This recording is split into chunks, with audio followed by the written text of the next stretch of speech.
Welcome to PostingsK9's quick tips for the day. This is Cali. She's an 8-month-old golden retriever, and I've been working with her for quite a few months now. Today we're going to be talking about just simple heel. But a lot of people have a lot of trouble with this. This seems to be one of the hardest commands to learn for people who are the average dog owner. So I'm going to teach you some quick tips that'll get you closer to your goal of having a dog that will walk loose leash on a heel.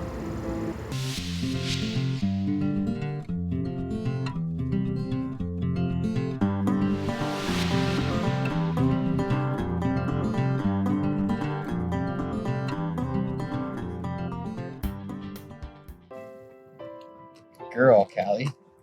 First thing you need is a leash that isn't one of those retractable leashes, a choke collar or anything like that. You want either a regular collar or you want a harness. I prefer a harness, but a collar sometimes is what you need at the beginning stages, just to get the reaction a little bit quicker, and then you can move to a harness. It really depends on your dog, and you know your dog best.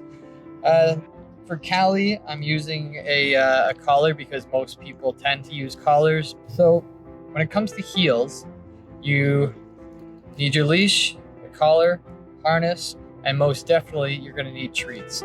I would suggest you have different types of treats. I have 2 different types of treats right now in my pocket, some soft and some hard. It's good to switch up treats for dogs, just like kids. They like different tastes and different textures.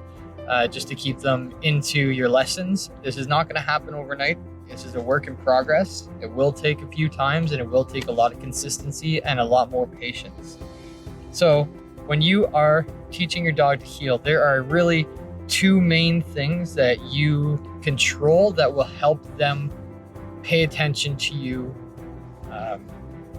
the best. In my first few videos, I teach you how to look at me and to leave it. Those are 2 really key steps in terms of having a good walk, but you can do this even if they don't know how to do that very well. It's something that you can work towards. So in terms of a heel, the 2 things that you can control are your speed and your direction. At first, you want to change your speed and change your direction often. So I'll give you an example here. When I'm walking with Cali, I'm going to have some treats in my hands. I'm going to have the loose leash. I'm going to say, Cali, heel. And you're going to lead her along. And I'm going to just keep changing direction. Take 90-degree turns. You can keep going in a square if you don't have a lot of room. You want to go around in objects.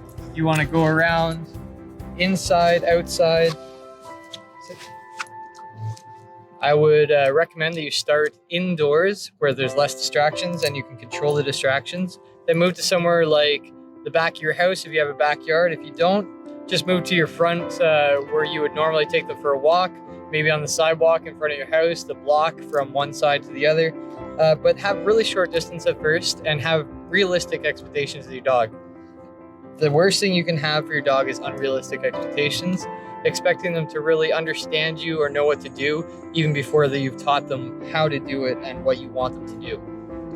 So once you've got the changing directions down and they are following you well, doing 90-degree turns, and make sure when you're taking those turns, you're pivoting sharply on one foot. It's almost like you're marching. It's almost like you're marching. You want it to be very sharp and direct turns. That helps them. Usually the right-hand turn is easier than the left-hand turn because the left, they have to follow you around. The right, they just kind of lead with your leg. But that's okay. Start with right hand and move into left. The next one is changing your speed. Slow is oftentimes harder for dogs than fast. Oftentimes dogs want to run fast. When you're going fast, dogs often want to try and run ahead of you because they think that running is just playing. So it is going to take some time and it is going to take some patience, but just remember, be patient, be consistent, and have realistic expectations of your dog. So I'm gonna give an example. Once again, have a handful of treats. Make sure if this is the first time you are teaching your dog this, treat them a lot. If they give you anything in the right direction of a good heel, make sure to treat them. And not just treat them, but give them positive reinforcement. I recommend using a clicker. I always have a clicker on me. If you don't know how to use a clicker, you can look into my videos, and I have click training for dummies. And anybody who's looking to train a dog, definitely have treats, definitely have clickers, and also have toys. So we're gonna start. I'm gonna do an example. We're gonna switch we're gonna change directions, and we're also gonna change speed in this one. Cali, heel. Yes, good girl, good girl. Good girl. Good girl.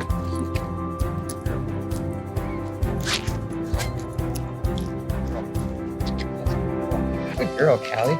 Sit. Good girl. Yes. Now, if you notice something else, Cali is looking at me a lot. That's because we have worked on the look at me command. It's really important when it comes to pretty much every type of training that you want it to do. You always want your dog to give you their full attention. The more times they're looking at you, the more attention they give you, the easier it is to give a command and for them to understand what you want them to do. One more time, I'm gonna do a change of speed and change of direction, and then it's up to you guys to go home. There's your homework. Try it out with your dogs. Remember, this is not gonna happen overnight. This is not gonna happen in one session. Do small sessions at first, maybe 15-minute sessions every single day. You will see a change in their behaviors and in their responsiveness over time. But give it a couple weeks, give it even a month. It depends on the dog, it depends on how old they are and what they've learned and how much training you've done so far. One more time, Cali, heel. Good girl.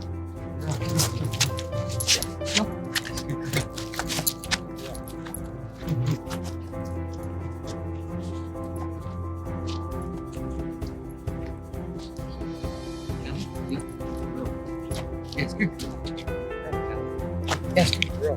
Good girl. Sit. Yes, good girl. Okay, good girl. Good girl. Yes, good girl. At the end of everything, if they've done well, always try to end on a good note and always end on a jackpot. When I say jackpot, I mean give them a handful of treats, really treat them well, give them a lot of good pets, a lot of positive reinforcement. If you got that clicker, make sure you're using it. It's very important to them.